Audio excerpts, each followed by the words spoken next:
স্বাধীনতার স্থপতি প্রেসিডেন্ট মরহুম শেখ মুজিবুর রহমান, স্বাধীনতার স্থপতি বঙ্গবন্ধু শেখ মুজিবুর রহমান, বাংলাদেশের স্থপতি মরহুম শেখ মুজিবুর রহমান। শেখ মুজিবের ছবি নামানোটা উচিত হয়।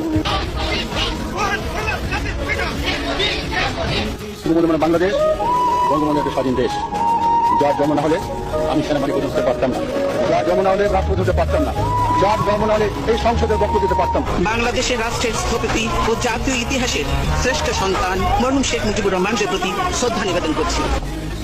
দা ভিঞ্চির মোনালিসা দুইবার রাখতে পারবে না, 7ই মার্চ সমগ্র বিশ্বে একবারই ওই ভাষণ প্রভাবিত হবে।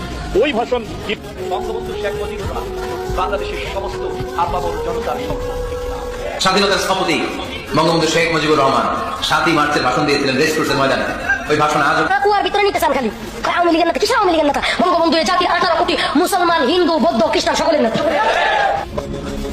এক নেতা এক দেশ, বঙ্গবন্ধু বাংলাদেশ।